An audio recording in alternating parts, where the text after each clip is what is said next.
അസ്സലാമു അലൈക്കും വറഹ്മത്തുള്ളാഹി വബറകാതുഹു. പ്രിയമുള്ളവരെ, വിശുദ്ധ ഖുർആന്റെ മണവാളൻ എന്നറിയപ്പെടുന്ന സൂറത്താണ് സൂറത്തുർ റഹ്മാൻ.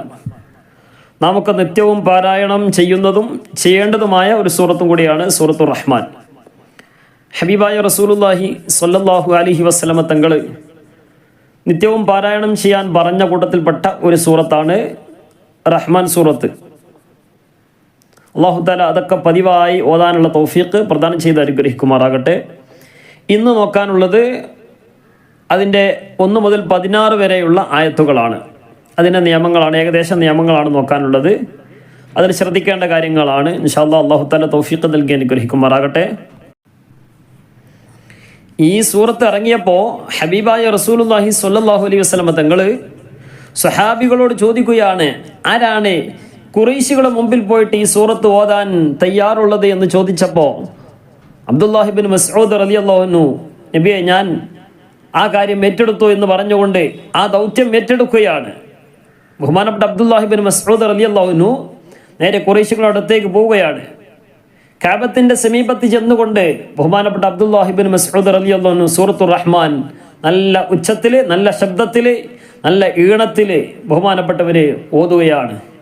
ഇത് കേൾക്കേണ്ട താമസം ലഅനത്താക്കപ്പെട്ട അബൂജഹൽ ഇത് കേൾക്കുകയും അത് കേട്ട ഉടനെ തന്നെ ബഹുമാനപ്പെട്ട അബ്ദുല്ലാഹിബിൻ മസ്ഊദ് റളിയല്ലാഹു അൻഹുവിന്റെ ചെവി നോക്കിയിട്ട് ഒരു അടിയാണ് കൊടുക്കുകയാണ്. വലിയ മല്ലനായ അബൂജഹലിന്റെ അടിയുടെ ആഘാതം കൊണ്ട് ബഹുമാനപ്പെട്ട അബ്ദുല്ലാഹിബിൻ മസ്ഊദ് റളിയല്ലാഹു അൻഹുവിന്റെ ചെവി കീറിപ്പോവുകയാണ്. ബഹുമാനപ്പെട്ട അബ്ദുല്ലാഹിബിൻ മസ്ഊദ് റളിയല്ലാഹു അൻഹു നേരെ മുത്തുനബിയുടെ അടുത്തേക്ക് വന്നിട്ട് കരഞ്ഞുകൊണ്ട് വരികയാണ്. നബി സല്ലല്ലാഹു അലൈഹി വസല്ലം തങ്ങൾക്ക് വല്ലാത്ത സങ്കടമായി. അപ്പോഴാണ് മലക്കുൽ അമീൻ ജിബ്രീൽ അലൈഹിസ്സലാം വന്നുകൊണ്ട് മുത്തുനബിയുടെ അടുത്ത് നിന്നുകൊണ്ട് ഇങ്ങനെ ചിരിക്കുകയാണ്. അപ്പോൾ ചോദിച്ചു, ബഹുമാനപ്പെട്ട അബ്ദുല്ലാഹിബിൻ മസ്ഊദ് റളിയല്ലാഹു അൻഹു കരഞ്ഞു വരുന്ന ചെവി കീറിയത് കണ്ടിട്ടില്ലേ എന്ന് ചോദിച്ചപ്പോൾ ബഹുമാനപ്പെട്ട ജിബ്രീൽ അലൈഹിസ്സലാം മുത്തുനബിയോട് പറയാണ്, നബിയെ ഇതിൻ്റെ രഹസ്യം പിന്നീട് മനസ്സിലാകുമെന്ന് പറഞ്ഞു കൊടുക്കുകയാണ്. അങ്ങനെ ആ സംഭവം കഴിഞ്ഞു. വർഷങ്ങൾക്ക് ശേഷം ബദർ യുദ്ധം നടക്കുകയാണ്. ബദർ യുദ്ധം നടന്നു. അതിൻ്റെ അവസാന സമയത്ത് ത്വാഹ റസൂലുള്ളാഹി സ്വല്ലല്ലാഹു അലൈഹി വസല്ലമ തങ്ങൾ അബ്ദുല്ലാഹിബ്നു മസ്ഊദ് റളിയല്ലാഹു അൻഹു വിളിച്ചിട്ട് പറയാണ്, ബദറിൻ്റെ രണാങ്കളത്തിൽ ആരെങ്കിലും പകുതി ശ്വാസവുമായിട്ട്, ശത്രുക്കളിൽപ്പെട്ട ആരെങ്കിലും പകുതി ശ്വാസവുമായിട്ട്, അന്ത്യശ്വാസവുമായിട്ട് നിൽക്കുന്നുണ്ടെങ്കിൽ അവരെ പൂർണ്ണമായിട്ടും വകവരുത്തുക എന്ന് ഹബീബായ റസൂലുള്ളാഹി സ്വല്ലല്ലാഹു അലൈഹി വസല്ലമ തങ്ങൾ പറയുകയും ആ കൽപ്പന സ്വീകരിച്ചുകൊണ്ട് അബ്ദുല്ലാഹിബിൻ മസ്ഊദ് റളിയല്ലാഹു അൻഹു ഇങ്ങനെ പരതാണ്, ഇങ്ങനെ അന്വേഷിക്കാണ് ആരെങ്കിലും അവിടെ കിടക്കുന്നുണ്ടോ നോക്കി. അങ്ങനെ നോക്കുന്ന സമയത്താണ് അബൂജഹൽ, ലഅനത്താക്കപ്പെട്ട അബൂജഹൽ അവിടെ കിടക്കുന്നത് കണ്ട് അന്ത്യശ്വാസവുമായിട്ട് ഇങ്ങനെ നിൽക്കുകയാണ്. ആ സമയത്ത്, കാരണം അബ്ദുല്ലാഹിബിൻ മസ്ഊദ് റളിയല്ലാഹു അൻഹു എന്ന് പറഞ്ഞാൽ ചെറിയൊരു സ്വഹാബിയാണ്, വലിയ ഒന്നും ഉയരൊന്നും ഇല്ലാത്ത അങ്ങനത്തെ ഒരു സ്വഹാബിയാണ് അബ്ദുല്ലാഹിബിൻ മസ്ഊദ് റളിയല്ലാഹു അൻഹു. നോക്കിയപ്പോൾ ആരാണ്? വലിയ മല്ലനായ ശക്തനായ അബൂജഹലാണ് കിടക്കുന്നത്. ബഹുമാനപ്പെട്ട അബ്ദുല്ലാഹിബിൻ മസ്ഊദ് റളിയല്ലാഹു അൻഹു നേരെ പോയിട്ട് തല അങ്ങോട്ട് അറുത്തു. ആ തല അറുത്തത് മാത്രമല്ല, ബഹുമാനപ്പെട്ട അബ്ദുല്ലാഹിബിൻ മസ്ഊദ് റളിയല്ലാഹു അൻഹുവിന് ആ തല അങ്ങനെ കൊണ്ടുവരാൻ കഴിയാത്ത കാരണം കൊണ്ട് ചെവിയിൽ കയറ് കോർത്തിട്ട് മുത്തുനബി സല്ലല്ലാഹു അലൈഹി വസല്ലം തങ്ങളുടെ അരികിലേക്ക് ആ തലയുമായിട്ട് വലിച്ചു കൊണ്ടുവരികയാണ്. ഇങ്ങനെ ഈ രംഗമാണ് ബഹുമാനപ്പെട്ട ഹബീബായ റസൂലുള്ളാഹി സ്വല്ലല്ലാഹു അലൈഹി വസല്ലം തങ്ങൾ കാണുകയും മുത്തുനബിൻ്റെ അടുത്ത് ബഹുമാനപ്പെട്ട ജിബ്രീൽ അലൈഹിസ്സലാം വന്നുകൊണ്ട് ഇങ്ങനെ ചിരിക്കുകയാണ്. ചിരിച്ചിട്ട് പറയാണ്, നബിയെ ചെവിക്ക് ചെവി അതെന്നെ മതി, എന്നാൽ ചെവിക്ക് പകരം തല അത് വലിയ ധാരാളം തന്നെയാണെന്ന് പറഞ്ഞുകൊണ്ട് ബഹുമാനപ്പെട്ട ജിബ്രീൽ അലൈഹിസ്സലാം ഹബീബായ റസൂലുള്ളാഹി സ്വല്ലല്ലാഹു അലൈഹി വസല്ലം തങ്ങളോട് പറഞ്ഞുകൊണ്ട് ചിരിക്കുകയാണ്. ഇതാണ് ആ ഒരു സംഭവത്തിൻ്റെ പൊരുൾ. കാരണം അന്ന് ചെവി ബഹുമാനപ്പെട്ട അബ്ദുല്ലാഹിബ്നു മസ്ഊദ് റളിയല്ലാഹു അൻഹുവിന്റെ സൂറത്ത് റഹ്മാൻ ഓതിയ കാരണം കൊണ്ട് ചെവിക്കടിച്ചിരുന്നല്ലോ. അപ്പോൾ ആ ചെവിക്ക് പകരം ചെവി തന്നെ ധാരാളം, പക്ഷേ ഇത് തലന്നെടുത്തിട്ടുണ്ട് എന്നുള്ള രൂപത്തിൽ ബഹുമാനപ്പെട്ട ജിബ്രീൽ അലൈഹിസ്സലാം ചിരിച്ചുകൊണ്ട് മുത്തുനബിയോട് മറുപടി പറയുകയാണ്. ഇവിടൊക്കെ ഈ സംഭവത്തിലൂടെ ഹബീബായ റസൂലുള്ളാഹി സ്വല്ലല്ലാഹു അലൈഹി വസല്ലം തങ്ങളോടുള്ള ആ ഒരു ഹബ്ബ്, മുത്തുനബി എന്ത് പറഞ്ഞാലും അത് കേൾക്കാൻ റെഡിയാണ് സഹാബ കിറാമൊക്കെ. അവർ പോയ സ്വർഗത്തിലേക്കാണ് നമുക്കൊക്കെ പോകാനുള്ളത്. അല്ലാഹു തആല തൗഫീഖ് നൽകി അനുഗ്രഹിക്കുമാറാകട്ടെ. അവരുടെയൊക്കെ ബർക്കത്ത് കൊണ്ട് അല്ലാഹു തആല സ്വർഗത്തിലൊക്കെ ഒരുമിച്ച് കൂടാനുള്ള സൗഭാഗ്യം അല്ലാഹു തആല നമുക്കൊക്കെ തൗഫീഖ് നൽകി അനുഗ്രഹിക്കുമാറാകട്ടെ. അപ്പോൾ അബ്ദുല്ലാഹിബ്നു മസ്ഊദ് റളിയല്ലാഹു അൻഹു അബൂജഹലിന്റെ നെഞ്ഞത്ത് കയറിയിട്ട് തലക്ക് വെട്ടുമ്പോൾ അബൂജഹൽ പറഞ്ഞ ഒരുപാട് കാര്യങ്ങളൊക്കെ ഉണ്ട്. അതൊക്കെ നമുക്ക് പഠിക്കാനുള്ള തൗഫീഖ് പ്രദാനം ചെയ്ത് അനുഗ്രഹിക്കുമാറാകട്ടെ. ഇൻഷാ അല്ലാഹ് അതൊക്കെ നമുക്ക് പിന്നീട് പറയാം. അപ്പോൾ അവരൊക്കെ മുത്തുനബി പറഞ്ഞാൽ അത് കേൾക്കാൻ വേണ്ടി റെഡി ആയിട്ട് നിൽക്കുകയാണ്. നമുക്കും ഇനി ചെയ്യാനുള്ളത് മുത്തുനബിയുടെ ആ ഒരു ചര്യ പിൻപറ്റുക എന്നുള്ളതാണ്. ധാരാളം സുന്നത്തുകൾ മുറുകെ പിടിച്ചുകൊണ്ട് ജീവിക്കാനുള്ള തൗഫീഖ് അല്ലാഹു തആല പ്രദാനം ചെയ്ത് അനുഗ്രഹിക്കുമാറാകട്ടെ. അപ്പോൾ ഇൻഷാ അല്ലാഹ് സൂറത്തുർ റഹ്മാൻ, ഈ സൂറത്തൊക്കെ നമുക്ക് ദിവസവും പാരായണം ചെയ്യണം. ദിവസം പാരായണം ചെയ്യുന്നതിലൂടെ ഒരുപാട് നേട്ടങ്ങൾ നമുക്കുണ്ട്. മാത്രമല്ല അള്ളാഹുവിൻ്റെ പ്രീതി ഉദ്ദേശിച്ചുകൊണ്ട് ഓതുക എന്നുള്ളതാണ്. അതിലൂടെ അള്ളാഹു തആല നമുക്ക് നൽകുന്ന വലിയ മഹത്തായ പ്രതിഫലം അതന്നെ ധാരാളം. അതിൻ്റെയൊക്കെ പുറമെ ഭൗതികമായ ഒരുപാട് നേട്ടങ്ങളുണ്ട്. വിവാഹം ശരിയാകാത്ത ആളുകൾക്കൊക്കെ ദിവസവും ഈ സൂറത്തൊക്കെ ഒന്ന് പതിവാക്കിയാൽ, അത് ആണാവട്ടെ പെണ്ണാവട്ടെ എന്ന് മാത്രമല്ല, നല്ല വധുവരന്മാരൊക്കെ ലഭിക്കാൻ ഈ സൂറത്ത് പതിവാക്കുന്നതിലൂടെ കാരണമാകുമെന്നുള്ളതാണ്. നമ്മൾ ഓതുന്നത് പിന്നെ വെറും ഭൗതികമായ നേട്ടത്തിന് വേണ്ടി ആകരുത്. ഉഖ്റവിയായ ആ ഒരു ഉദ്ദേശം വെച്ചുകൊണ്ട് ഓതുകയും അതിൻ്റെയൊക്കെ പുറമെ അല്ലാഹു തആല പിന്നെ നൽകുന്ന ആ ഒരു വലിയ മഹത്തായ നേട്ടങ്ങൾ അല്ലാഹു തആല നൽകുകയാണെങ്കിൽ പിന്നെ നമ്മൾ സ്വീകരിക്കാക്കണ്ടല്ലോ. അപ്പോൾ ആ കാര്യങ്ങളൊക്കെ നമ്മൾ ശ്രദ്ധിക്കുക ഇൻഷാ അല്ലാഹ്. അപ്പോൾ തുടങ്ങുകയാണ്. ബിസ്മില്ലാഹിർ റഹ്മാനിർ റഹീം. അർ-റഹ്മാൻ. ഇവിടെ അവസാനം വഖഫ് ചെയ്തപ്പോൾ നൂന് സുക്കൂൻ കൊടുത്തു. സുക്കൂൻ കൊടുത്തപ്പം അതിന് തൊട്ട് മുമ്പുള്ള അക്ഷരം അലിഫാണ് അല്ലേ? അവിടെ ചെറിയ ഒരു അലിഫ് ഒന്നല്ല, അത് നമ്മൾ നീട്ടിയിട്ടാണ് ഓതിയത്. അർ-റഹ്മാൻ വഖഫ് ചെയ്യുന്നതിന് തൊട്ട് മുമ്പുള്ള അക്ഷരം അലിഫായി വരുമ്പോൾ, അല്ലെങ്കിൽ വാവായിട്ട് വരുമ്പോൾ, അല്ലെങ്കിൽ യാ ആയിട്ട് വരുമ്പോൾ, നീട്ടാനുള്ള അലിഫോ വാവോ യാ ഓ വരുമ്പോൾ അവിടെ മദ്, ഒരു പുതിയ ഒരു മദ് രൂപപ്പെടും. വഖഫ് ചെയ്യുകയാണെങ്കിൽ, ആ പദത്തിൽ വഖഫ് ചെയ്യുകയാണെങ്കിൽ അവിടെ ഒരു പുതിയ ഒരു മദ് രൂപപ്പെടും. അതിൻ്റെ പേരാണ് മദ് ആരിദ് എന്ന് പറഞ്ഞു. ഇവിടെ തുടക്കത്തിൽ അർ-റഹ്മാൻ എന്ന് പറഞ്ഞു. കഴിഞ്ഞ ക്ലാസ്സുകളിൽ പറഞ്ഞിരുന്നു, എപ്പോഴും ഒരു വാക്കിൻ്റെ തുടക്കത്തിൽ, ആ വാക്കിൻ്റെ തുടക്കത്തിൽ അങ്ങനെയാണ്, നേരെ ആണ് തുടങ്ങുകയാണെങ്കിൽ, അതിന് മുമ്പുള്ളതിനോട് കൂട്ടിയിട്ടല്ല, ഇത് നേരെ ഒറ്റയ്ക്ക് ഈ പദം ഫസ്റ്റായിട്ട് തുടങ്ങുകയാണല്ലോ, നമ്മൾ നിർത്തിയിട്ട് പിന്നെ തുടങ്ങുകയാണെങ്കിൽ, അപ്പോൾ അലിഫും ലാമും ഉള്ള സ്ഥലത്ത് എപ്പോഴും, ഇവിടെ ഇപ്പോൾ നമ്മൾ സാധാരണ ഇപ്പോൾ പതിവായി ഓതി പരിചയമുണ്ടായതുകൊണ്ട് ഇവിടെ പ്രശ്നം വരില്ല. ഇപ്പോൾ അർ-റഹ്മാൻ എന്നുള്ളത് നമ്മൾ ഈ എന്ന് വായിക്കാറില്ല, അത് നമ്മളിങ്ങനെ ശീലമായതുകൊണ്ട് ഇവിടെ എന്തുകൊണ്ടാണ് ആ എന്ന് വായിച്ചത്? എപ്പോഴും അലിഫും ലാമും തുടങ്ങുന്ന പദത്തിൻ്റെ ആദ്യത്തിൽ ആ എന്നാണ് തുടങ്ങേണ്ടത്. അർ-റഹ്മാൻ ആ എന്നുകൊണ്ടാണ് നമ്മൾ ഓതേണ്ടത് എന്നർത്ഥം. അല്ലമൽ ഖുർആൻ. ഇവിടെയും വഖഫ് ചെയ്തപ്പോൾ നൂനിന് സുക്കൂൻ കൊടുത്തു. അതിന് തൊട്ട് മുമ്പുള്ളത് അലിഫാണ്, നീട്ടാനുള്ള അക്ഷരമായതുകൊണ്ട് അവിടെ മദ്, പുതിയ മദ് രൂപപ്പെട്ടു. ഖുർആൻ. ഖലഖൽ ഇൻസാൻ. ഇവിടെ സുക്കൂനുള്ള നൂനിൻ്റെ ശേഷം സീന് വന്നു, ഇഖ്ഫായിൻ്റെ അക്ഷരമാണ്. അപ്പോൾ എന്ത് ചെയ്യണം? ഇൻസാൻ എന്ന് പറയാതെ ഇൻസാൻ. അല്ലമഹുൽ ബയാൻ. ഇവിടെയും മദ് ആരിദ് വരുന്നുണ്ട്. അവിടെ അല്ലമഹുൽ ബയാൻ. ഈ ഹു എന്നതിന് നീട്ടാത്തതിൻ്റെ കാരണം എന്താണ്? ഈ ഹു എന്നതിൻ്റെ തൊട്ട് മുമ്പുള്ള അക്ഷരമോ തൊട്ട് ശേഷമുള്ള അക്ഷരത്തിനോ സുക്കൂൻ ഉണ്ടെങ്കിൽ ഹു എന്ന ഈ പിന്നെ ഈ ഹാകൾ എന്ത് ചെയ്യൂല, നീട്ടുകയില്ല എന്ന് പറഞ്ഞിരുന്നു. കഴിഞ്ഞ ക്ലാസ്സിലൊക്കെ പറഞ്ഞിരുന്നു. അപ്പോൾ അത് ശ്രദ്ധിച്ച ആളുകൾക്കൊക്കെ പെട്ടെന്ന് മനസ്സിലാവും. അപ്പോൾ ഇവിടെ ഹു എന്നതിന് നീട്ടാതിരിക്കാനുള്ള കാരണം അതിന് ശേഷമുള്ള ഉച്ചാരണത്തിൽ വരുന്ന അക്ഷരം ലാമിന് സുക്കൂനാണ്. അപ്പോൾ ലാമിന് സുക്കൂൻ ഉണ്ടായത് കൊണ്ടാണ് ഈ ഹു എന്നതിന് നീട്ടാത്തതിൻ്റെ കാരണം. അപ്പോൾ ബാക്കിയുള്ള സ്ഥലത്ത് സുക്കൂൻ ഇല്ലെങ്കിൽ നീട്ടും. ഇൻഷാ അല്ലാഹ് നമുക്ക് പിന്നെ അടുത്തതിൽ പറയാം. അശ്ശംസു വൽ ഖമറു ബിഹുസ്ബാൻ. ഇവിടെയും അശ്ശംസു എന്ന് ആ എന്ന് വായിക്കാനുള്ള കാരണം എന്താണ്? അലിഫും ലാമും വരുന്ന സ്ഥലങ്ങളിൽ ആ എന്നാണ് വായിക്കേണ്ടത് എന്ന് പറഞ്ഞു. അശ്ശംസു വൽ ഖമർ. ഇവിടെ ആ എന്ന് വായിക്കാനുള്ള എന്താ കാരണം? ഇവിടെ അലിഫിന് ഫത്തഹില്ല, കസറില്ല, ലൊമ്മില്ല. അലിഫും ഫത്തും കസറും ഒന്നും ഇല്ലെങ്കിൽ പിന്നെ എങ്ങനെ നമ്മൾ മനസ്സിലാക്കും? അതിനാണ് ഇപ്പോൾ അതിൻ്റെ ഒരു രൂപമാണ് ഇപ്പോൾ പറഞ്ഞത്. ആ എന്ന് വായിക്കണം. അലിഫും ലാമും വരുന്ന സ്ഥലത്ത് ആ എന്നേ വായിക്കാൻ പാടുള്ളൂ. ആ എന്ന് വായിക്കുന്ന സ്ഥലം ഇവിടെ പിന്നെ വസിലിൻ്റെ ഹംസ എന്ന് പറഞ്ഞാൽ അലിഫിൻ്റെ മുകളിൽ ചെറിയൊരു ലൊമ്മല്ലാത്ത ലൊമ്മ് പോലത്തെ ഒരു ചെറിയൊരു സ്വാദ് മുറിച്ചിട്ട് വെച്ചതാണ് അതിൻ്റെ അതുണ്ടല്ലോ. അപ്പോൾ അത് വരുന്ന സ്ഥലമാണ് എന്ത് വസിലിൻ്റെ ഹംസ എന്ന് പറയും. എന്താണ് ഈ വസിലിൻ്റെ ഹംസ എന്ന് പറഞ്ഞാൽ ഈ ഹംസ ഒഴിവാകും എപ്പോൾ എന്നറിയാം, ചേർത്തി വായിക്കുമ്പോൾ തൊട്ട് മുമ്പുള്ള പദത്തോട് ചേർത്തി വായിക്കുമ്പോൾ ഈ ഹംസ പോകും. ഉദാഹരണത്തിന് അല്ലമഹുൽ ബയാൻ, അവിടെ തന്നെ ഉണ്ടല്ലോ അല്ലമഹുൽ ബയാൻ എന്നുള്ളിടത്ത് ഒരു അലിഫ് വന്നല്ലോ. എന്തുകൊണ്ട് അല്ലമഹു അല്ലമ എന്ന് പറഞ്ഞ ഒരാൾ നിർത്തുകയാണെങ്കിൽ പിന്നെ ഇനി വായിക്കേണ്ടത് ഇങ്ങനെ അൽ ബയാൻ അല്ലമഹുൽ ബയാൻ അല്ലമഹുൽ ബയാൻ. ഇവിടെ എന്ത് ചെയ്തു, ഈ അലിഫ് ഉച്ചാരണത്തിൽ വന്നില്ല. എന്താ കാരണം, നേരെ ചേർത്തി വായിച്ചപ്പോൾ കൂട്ടി വായിക്കുമ്പോൾ ഈ ഹംസ ഉച്ചാരണത്തിൽ വരികയില്ല. നേരെ മറിച്ച് വഖഫ് ചെയ്തിട്ട് പിന്നെ പുതിയതായിട്ട് തുടങ്ങുകയാണെങ്കിൽ അവിടെ അത് ഉച്ചാരണത്തിൽ വരും. അപ്പോൾ ഇവിടെ അശംസു എന്ന് വായിക്കാൻ കാരണം എന്താണ്, ഇവിടെ തുടങ്ങുകയാണ്. നേരെ മറിച്ച് അല്ലമഹുൽ ബയാനശംസു ബയാനശംസു, ഇപ്പം ആ അലിഫ് പോയി, വസലിൻ്റെ ഹംസ പോയി.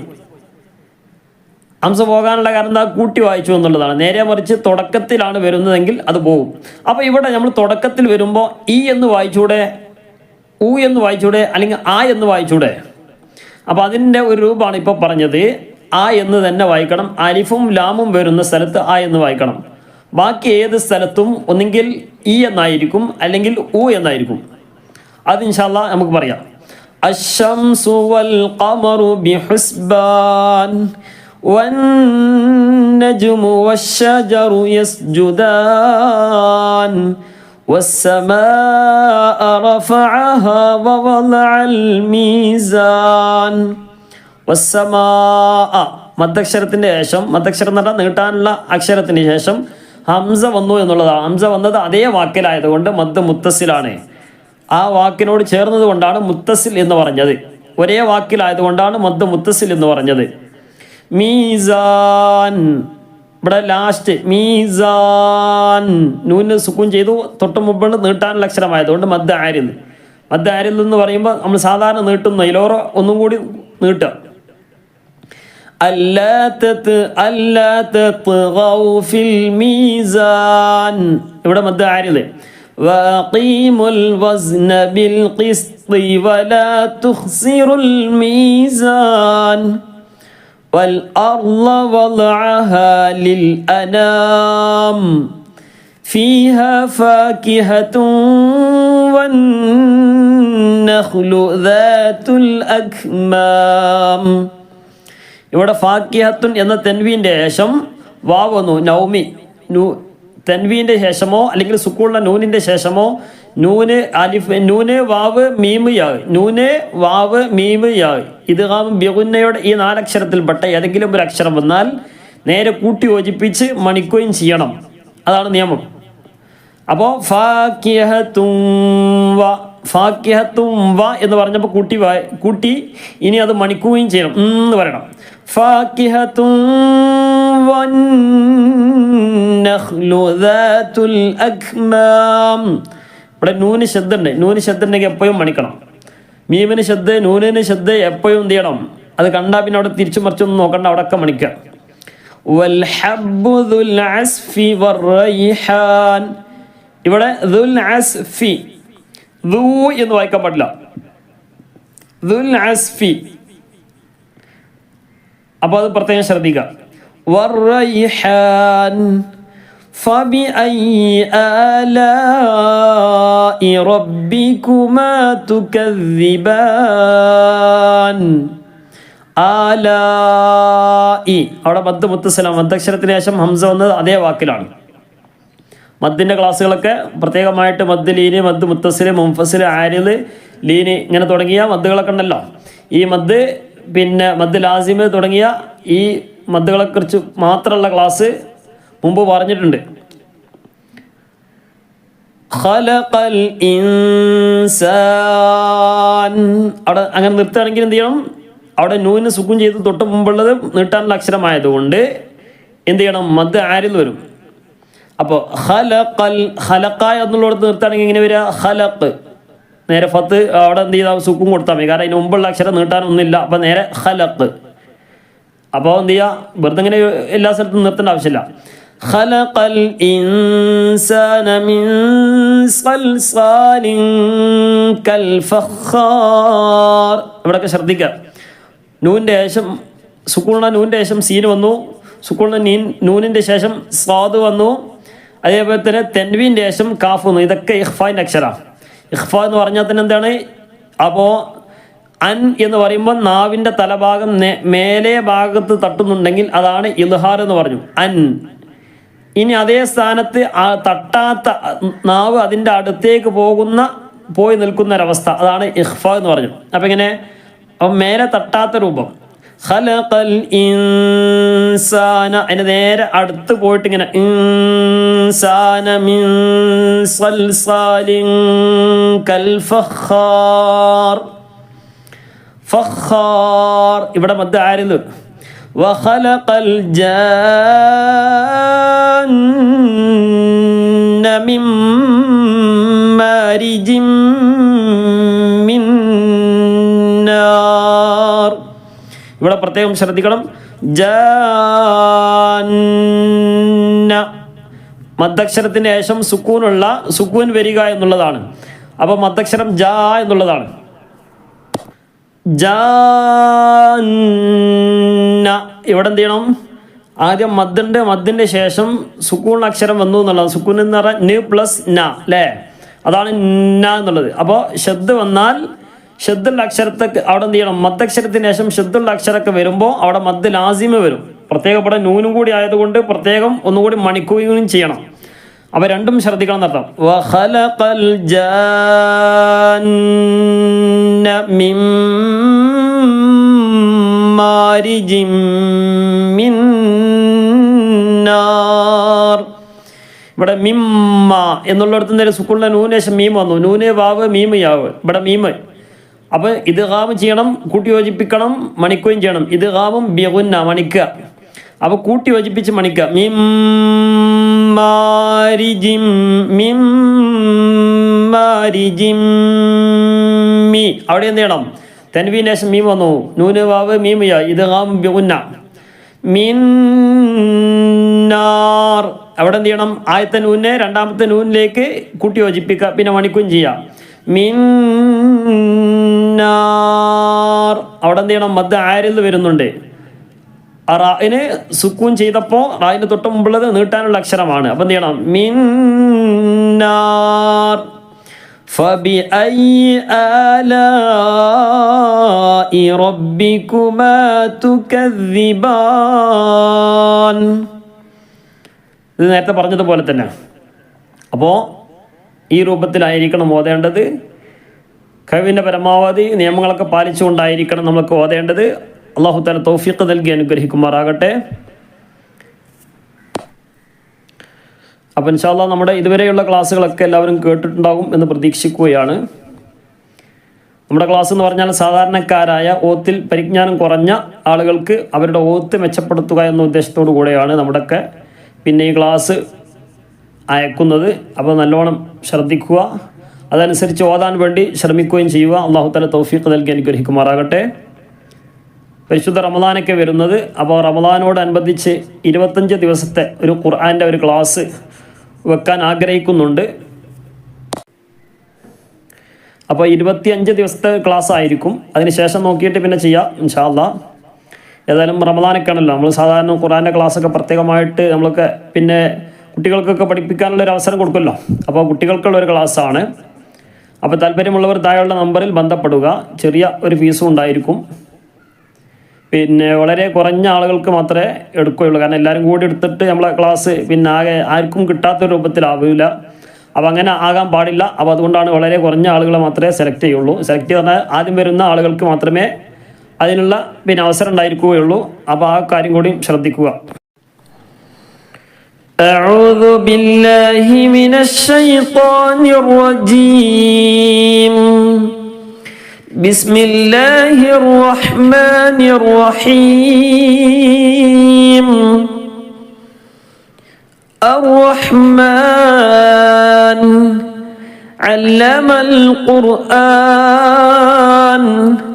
خلق الإنسان علمه البيان الشمس والقمر بحسبان والنجم والشجر يسجدان والسماء رفعها ووضع الميزان ألا تطغوا في الميزان وأقيموا الوزن بالقسط ولا تخسروا الميزان والأرض وضعها للأنام فيها فاكهة والنخل ذات الأكمام والحب ذو العصف والريحان فبأي آلاء ربكما تكذبان خلق الإنسان من صلصال كالفخار وخلق الجان من مارج من نار فبأي آلاء ربكما تكذبان